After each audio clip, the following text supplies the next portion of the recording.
Alors, je voulais commencer avec ça. Parce que ce matin, c'est la fête des pères. Puis, moi, je deviens... Seigneur, quand il me parle, c'est go, Anna. Seigneur m'a dit, Anna, c'est la fête des pères, puis c'est moi le plus merveilleux des papas. Parle de moi. Parle de moi ce matin. Puis je veux juste comme, alors que je me préparais, le Seigneur a commencé à me montrer certaines choses. Savez-vous que Jésus est venu, savez-vous pour quelle raison il est venu? Mathieu l'a chanté ce matin. Savez-vous pourquoi il est venu? Il est venu pour révéler le Père. Savez-vous, dans Jean 17, verset 26, ça dit, Jésus dit, « Je t'ai fait connaître à eux et je continuerai de te faire connaître. » Son but, c'était constamment de nous rediriger vers Dieu le Père. Puis savez-vous, on a le Saint-Esprit. Le Saint-Esprit, dans Romains 8, ça dit, 8, verset 15, ça dit, « En effet, vous n'avez pas reçu un esprit qui vous fait des esclaves, qui vous ramène à la crainte. Non, vous avez reçu l'Esprit en conséquence de votre adoption par Dieu comme ses fils et ses filles. » Et regardez ceci, c'est par cet Esprit que nous crions « Abba », c'est-à-dire « Père ». Et voici la clé, l'Esprit Saint lui-même témoigne à notre esprit que nous sommes enfants de Dieu. Dans la version, la Passion Translation, ça dit que le Saint-Esprit révèle la paternité de Dieu comme étant réelle et nous chuchote à l'oreille, « Tu es l'enfant bien-aimé de Dieu. » Ça, c'est ce que le Saint-Esprit nous fait. Alors, ma question était celle-ci. Si Jésus nous redirige vers Dieu le Père, et si le Saint-Esprit nous affirme qu'on est ses enfants, pourquoi c'est si important qu'on connaisse Dieu comme Père?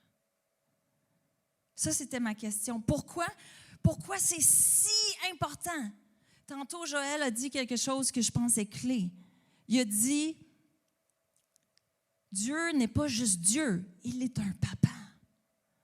Il est un papa. Et cette révélation shift tout dans notre vie. Moi, c'est drôle parce que ça fait quelques semaines qu'il y a quelque chose qui mijote en moi. J'ai cette forte impression ou sentiment, mais je sais qu'il y a un réveil qui est là, qui est sur le point d'arriver, qui se passe. Je ne sais pas comment l'expliquer, mais depuis quelques semaines, je sais que ce réveil va être une révélation de Dieu le Père. C'est en lien avec une révélation de qui Dieu est en tant que papa. Puis, là, cette semaine, ça m'a été confirmé. Il y a différentes personnes qui ont dit la même chose, puis je suis comme, mais voyons donc. Tu sais, c'est toujours le fun d'avoir des confirmations. Des fois, tu as une pensée, puis tu penses que c'est juste toi, mais non. Puis, on a eu, dans les années 70, le Jesus People Movement, vous vous rappelez? Où que Jésus a été révélé, puis c'était des fils et des filles qui ont pris leur place. On a eu, dans les années 90, le mouvement charismatique, où c'était le Saint-Esprit qui a été révélé. Le prochain mouvement de l'Esprit, je crois vraiment, va être un mouvement où que le Père va être révélé. Le cœur du Père. Et, tu sais, dans Malachie 3, ça dit qu'il va faire revenir le cœur des pères vers leurs fils et celui des fils vers leurs pères. Certaines versions disent fils et filles, fait que je veux juste pas que les filles, on sente délaissées.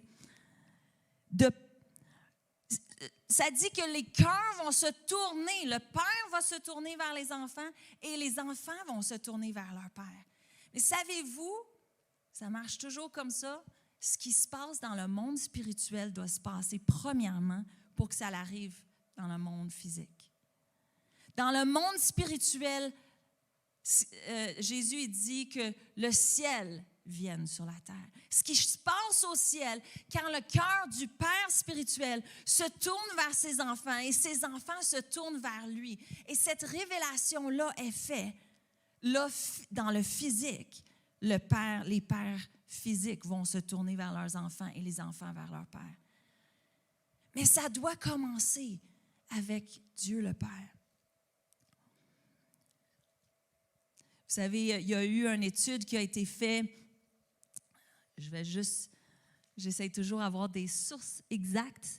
Donc, c'était un scientifique, Wade Horn, qui a écrit ce texte. C'est un article sur le Kruger National Park en Afrique du Sud. Ça s'appelle « À propos des éléphants et les hommes ».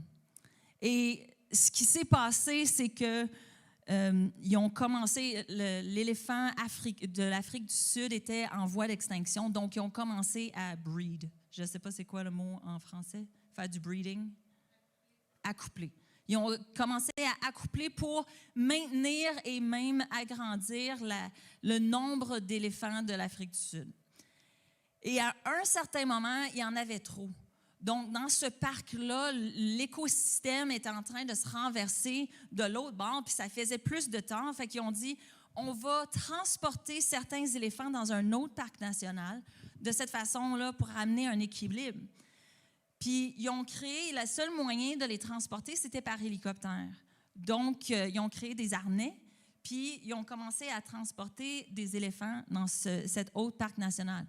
Par contre, les mâles adultes étaient très, très gros et les harnais cassaient à tout bout de champ. Donc, ils ont transporté les femelles, ils ont transporté plusieurs jeunes éléphants, mâles et femelles. Puis, ils se sont dit, mais regarde, on a des jeunes mâles de 1 an, fait qu'on va laisser ça comme ça et on va, pour l'instant, ça va juste rester comme ça. Mais ce qui est arrivé, c'est dans l'année qui a suivi, ils ont commencé à réaliser que des rhinocéros étaient en train de mourir. Puis là, ils ont commencé à faire des recherches, à vérifier. Mais au début, ils pensaient que c'était une maladie, c'était maladif. Puis suite à ça, ils ont découvert qu'ils avaient été speared, percés et tués. Donc là, ils pensaient que c'était des chasseurs, mais les cornes des rhinocéros étaient encore là. Fait qu'ils se sont dit, OK, qu'est-ce qui se passe? Ils ont installé des caméras dans le parc national pour découvrir que les jeunes mâles étaient en train de courir après et tuer les rhinocéros sans avoir la connaissance qu'ils n'étaient pas supposés d'être les prédateurs des rhinocéros. Puis ils se sont dit, mais voyons donc, qu'est-ce qui se passe avec nos éléphants?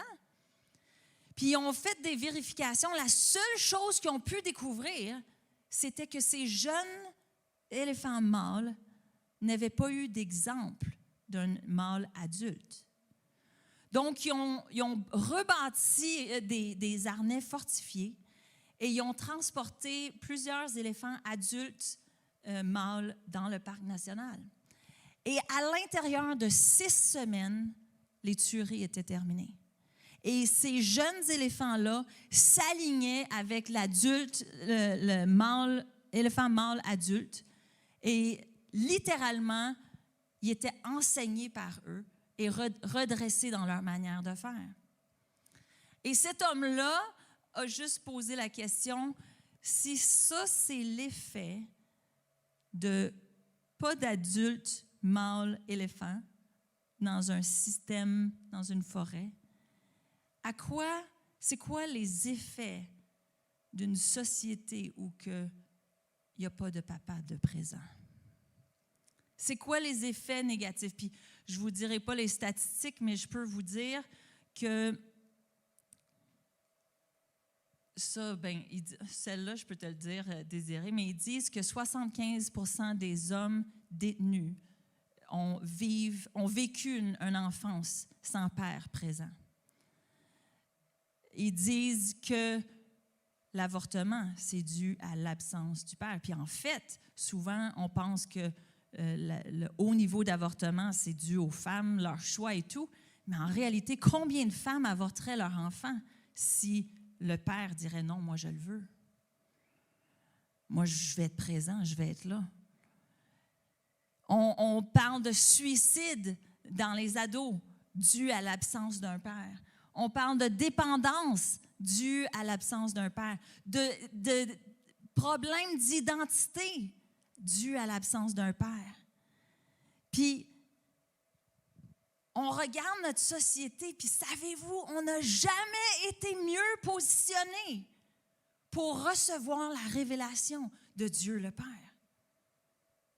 Tu ne tournes pas vers quelque chose si tu n'en as pas de besoin.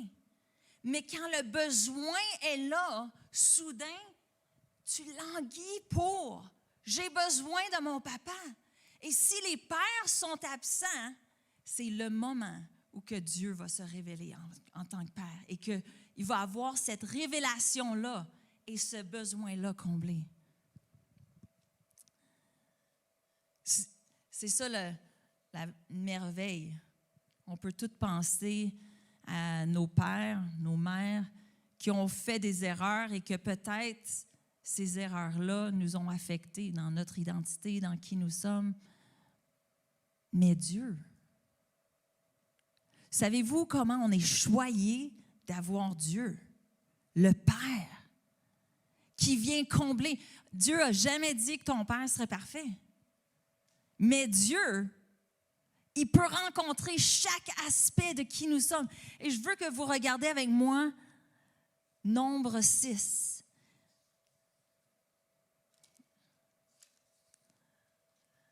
Nombre 6, versets 24 à 27, c'est la seule prière que Dieu a écrite. Jésus a donné le Notre Père, que je trouve super intéressant, comme Joël a dit. C'est notre Père. Il disait, adresse-le comme papa. Mais Nombre 6, c'est le papa qui prie, qui dit ceci, puis je vais le lire. Que l'Éternel te bénisse et te garde. Que l'Éternel fasse briller son visage sur toi et t'accorde sa grâce. Que l'Éternel se tourne vers toi et te donne la paix.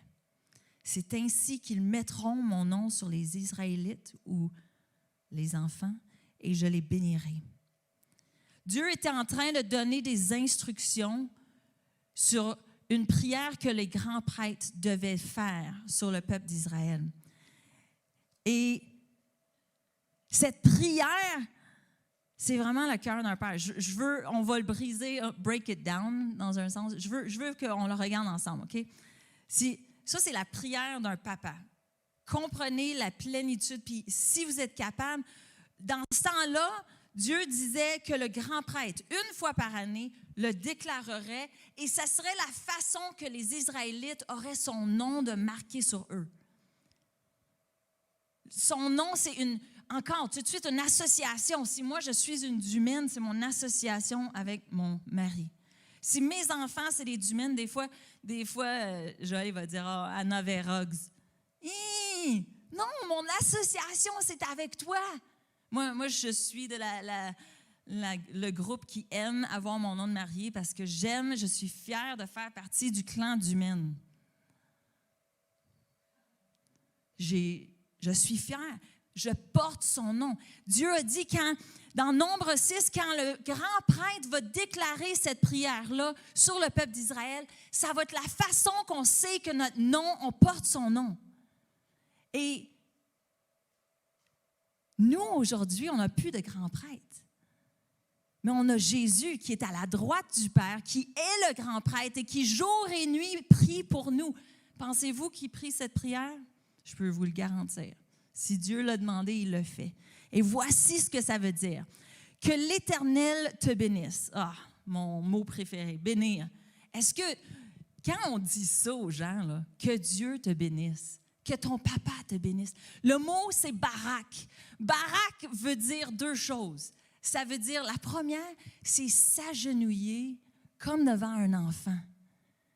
C'est vraiment Puis l'autre, c'est offrir tout ce que tu pourrais posséder. Fait que tu peux imaginer, si Suzanne, j'étais devant toi, hey, regarde, qu'est-ce que tu as de besoin, mon enfant? Vous savez, quand on s'agenouille, on se met au niveau de l'enfant, puis on vient lui parler, on se rend accessible.